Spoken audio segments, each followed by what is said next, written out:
Good morning.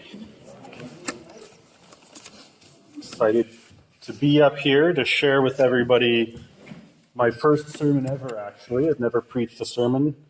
Normally I just get somewhere between 2 and 5 minutes during the Lord's table, so it's going to be a fun 80 minutes now that I'm up front. I asked the question, I think it was about 6 weeks ago, that if you could guarantee your children understood one thing about Christianity, genuinely, fully, completely understood it, what would it be? And I think Paul is kind of answering that for us. That's why I picked this scripture reading from 1 Corinthians 12. And I can imagine myself sitting in the first century church in Corinth, and someone's reading this letter from Paul to me, to the church. And he says, there's first apostles, like, no, that's not me. Second prophets, teachers, then miracles, gifts of healing. And I'm like, I'm way down on this list. What have I got? But then he says, and yet I will show you the most excellent way. More than these other things. I would have been on the edge of my seat. I want to know what the most excellent way is, because I'm sure not an apostle or gifts of healing or all of these other things that he referenced. So what is the most excellent way? And so next we move into 1 Corinthians 13. I think people are fairly familiar with it. It's fairly popular. And I'm going to put you guys on the spot a little bit. Without looking ahead, without cheating, can someone quote something? What's next? What's 1 Corinthians 13?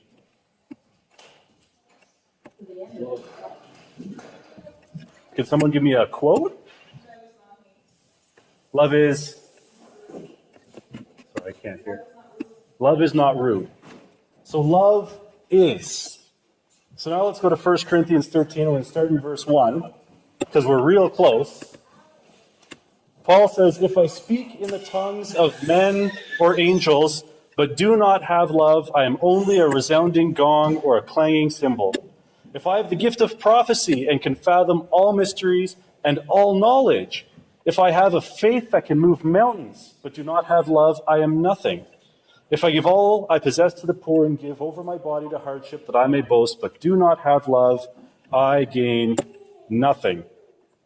I read that a few weeks ago, not for the first time, but for the first time that spoke to me. 1 Corinthians 13 for me is love is patient, love is kind. It's all of this information about love. But I had even said months ago that I would love to see the kind of faith that can move mountains. And Paul says, even if you have that, but you don't have love, you're nothing. So this thing that I thought was just one of the most powerful things I could ever imagine was nothing without love. Love is the most excellent way. And I find that to be so powerful. I grew up, I realize there's a lot of people here who don't actually know much about my story, because I've been here for 7 years, and I told it maybe 6 years ago, but a bunch of people have been here for less than that. I grew up in a decent home, the Church of Christ home, but my parents got a divorce. My mom had an affair, she left, and I became a very, very angry teenager.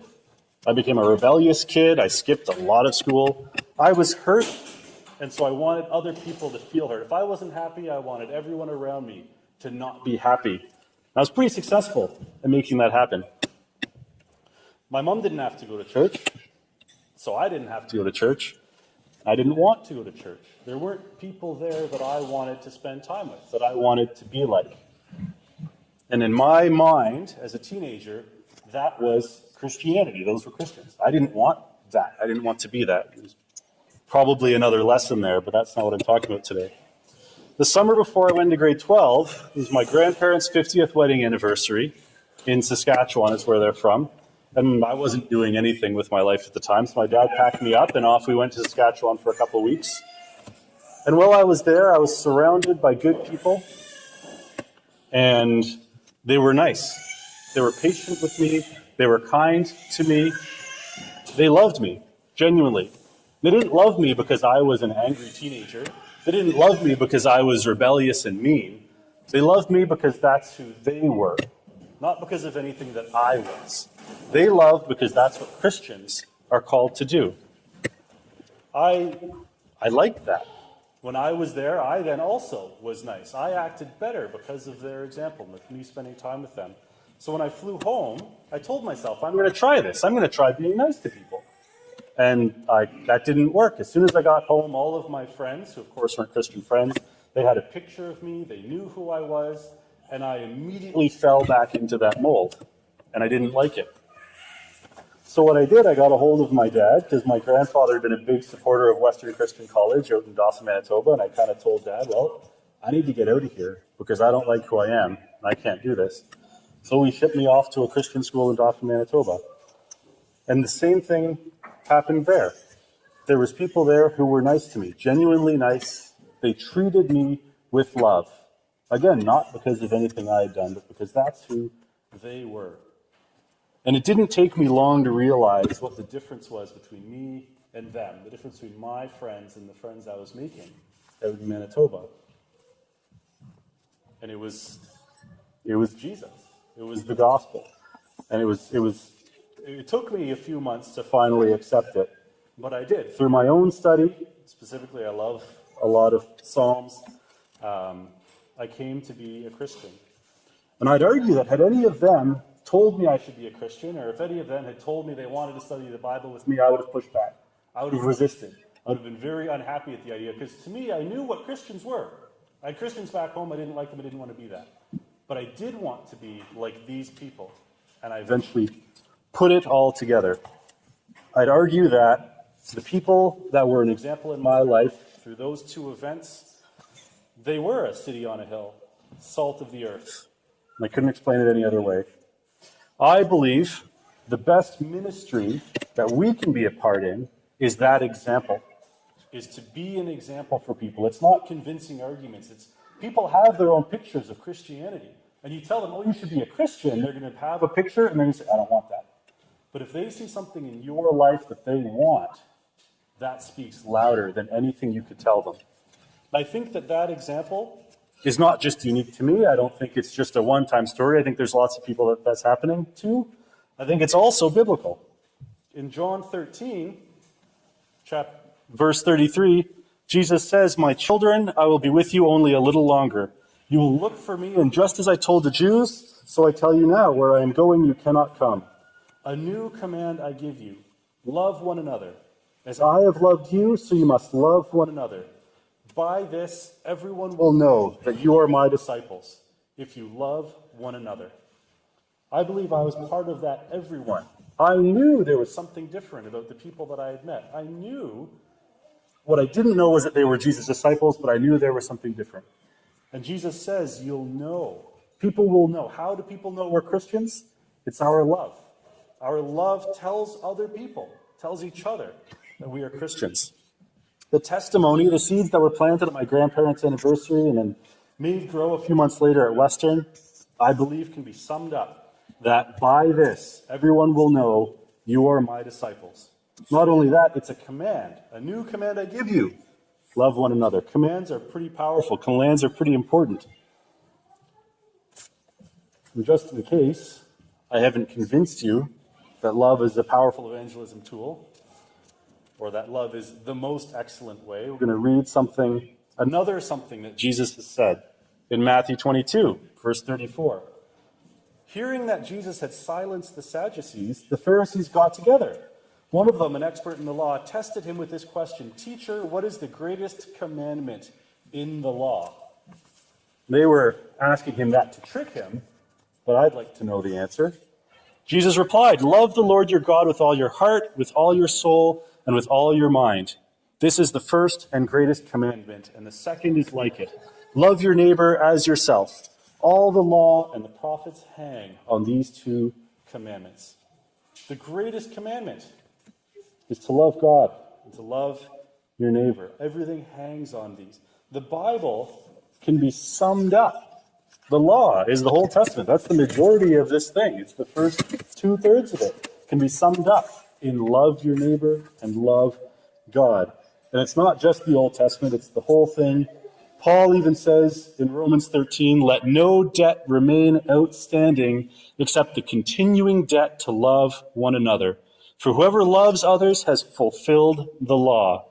The commandments, you shall not commit adultery, you shall not murder, you shall not steal, you shall not covet, Whatever other command there may be are summed up in this one command: love your neighbor as yourself. Love does no harm to a neighbor. Therefore, love is the fulfillment of the law. And I find it very interesting that the fulfillment of the law, that the thing that's summing up the law, isn't a thou shalt. It's not a thou shalt not murder, thou shalt not covet. It's something that we're called to do. Not doing something's easier. Who here struggles with thou shalt not murder? That's not something, not doing something's easy. I can tell people, don't jump on this table. That's pretty easy to do. Who's just going to I don't think anyone's ever jumped on this table. I've never seen it. But if I turn around and say that the command is jump on this table, that's different. Maybe you can't jump. Maybe physically you can't jump on this table. But if God's telling you, if God's giving you a command, we need to practice. We need to start doing it. We need to get better. God didn't call us to be Christians because we can do it. Because we're called to be Christians, we're going to be able to do it. And so it's not, love isn't a thou shalt not. It's you have to. This is a command, the greatest command, the most excellent way. I'd also like to read John 15, verse 9, for people who are fast enough to follow along. There's at least one. As the Father has loved me, so have I loved you. Now remain in my love. If you keep my commands, you will remain in my love, just as I have kept my Father's commands and remain in his love. I have told you this so that my joy may be in you and that your joy may be complete. I would like my joy to be complete, and I would like to be in with Jesus as he is in with God. So he says, my command is this: love each other as I have loved you. Greater love has no one than this, to lay down one's life for his friends. You are my friends if you do what I command. You did not choose me, but I chose you and appointed you so that you might go and bear fruit. Fruit that will last, and so that whatever you ask in my name, the Father will give you. This is my command: love each other. He says love each other 2 times in about 5 sentences here. He says, if you keep my commands, you will remain in my love. My command is this: love each other as I have loved you. So I think we can agree on how important love is. So now we're going to get back into 1 Corinthians 13 to find out exactly what love is. And Jesus says, love each other as I have loved you. So I'm going to read 1 Corinthians 13, and we've, of course, moved into verse 4 now. But I'm going to change the word slightly, because I think that replacing the word love is with Jesus is appropriate, because Jesus is love. And if we're going to learn to love like Jesus, I think this is a strong example. So I will read this. Jesus was patient. Jesus was kind. Jesus did not envy. He did not boast. He was not proud. He did not dishonor others. He was not self-seeking. He was not easily angered. He kept no record of wrongs. Jesus did not delight in evil, but rejoiced with the truth. He always protects, always trusts, always hopes, always perseveres. Jesus never fails. I can sub in Jesus for love there because his life and his example is appropriate. What I've said there I believe to be true. But I can't necessarily sub in I am patient all the time. I am kind all the time. I'm not necessarily all of these things all the time. But I think we've established that I need to try to be, that I should be, that we all should be. I'd like to read more, because I like reading from the Bible.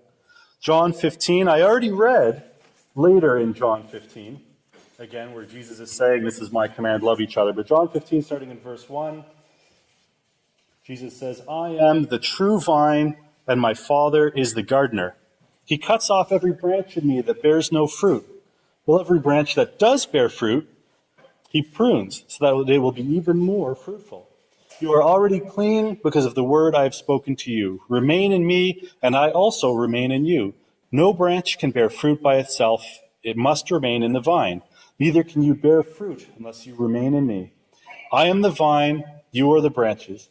If you remain in me and I in you, you will bear much fruit. Apart from me, you can do nothing. If you do not remain in me, you are like a branch that is thrown away and withers. Such branches are picked up, thrown into the fire, and burned.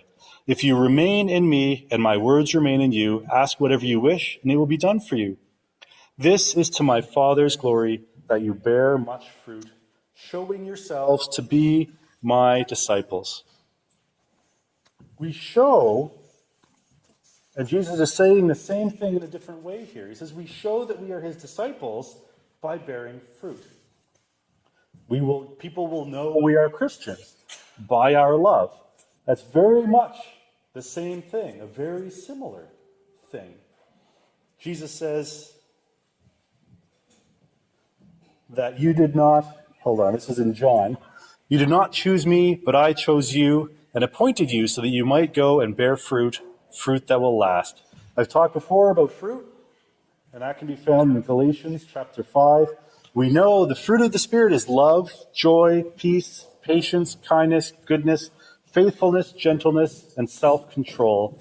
Against such things there is no law. There is so much overlap between what Paul references as the fruit of the Spirit and his definition of love. And they're almost, not quite, interchangeable. And Jesus saying that when we bear much fruit, we show that we are his disciples. Again, almost interchangeable. That is love. It's the greatest command. It's the most excellent way. It's how people know that we are Jesus' disciples. I'd like to also read Galatians chapter 5. I've only written down one verse. I'm going to read the whole thing from my Bible, starting in verse 1. Well, just the first few verses. It is for freedom that Christ has set us free. Stand firm then, and do not let yourselves be burdened again by a yoke of slavery. Mark my words. I, Paul, tell you that if you let yourselves be circumcised, Christ will be of no value to you at all. And I declare to every man who lets himself be circumcised that he is obligated to obey the whole law. You are trying to be justified by law, have been alienated from Christ. You have fallen away from grace. But by faith we eagerly await through the Spirit the righteousness for which we hope. For in Christ Jesus neither circumcision nor uncircumcision has any value. The only thing that counts is faith expressing itself through love. How do we express our faith? Paul suggests through love. Nothing, the only thing that counts. He's talking, he's having a debate about circumcision and uncircumcision and all this. He says, the only thing that counts is faith expressing itself through love. And that was very, very powerful to me when I read that. I read that in a new way. It's very easy to, first of all, skip over some verses that I feel don't necessarily apply to me. Who cares about this argument he's having about circumcision? But for him to say the only thing that counts is faith expressing itself through love just solidified to me how important love is throughout the entire Bible and through everything that says. So I'd like to encourage you this morning to maybe reread through 1 Corinthians 13. If you start in verse 1, don't forget verse 29 where Paul is leading up and saying, this is the most excellent way. He's not just saying that love is this wonderful, nice thing. He's saying this is the most excellent way. Read the first 3 verses where he says, if I have all knowledge, it's nothing without love. If I have more faith than a human has ever had, it's nothing without love. And then read through the definition of what love is. And I would encourage you, instead of reading love is, read, am I patient? Am I kind?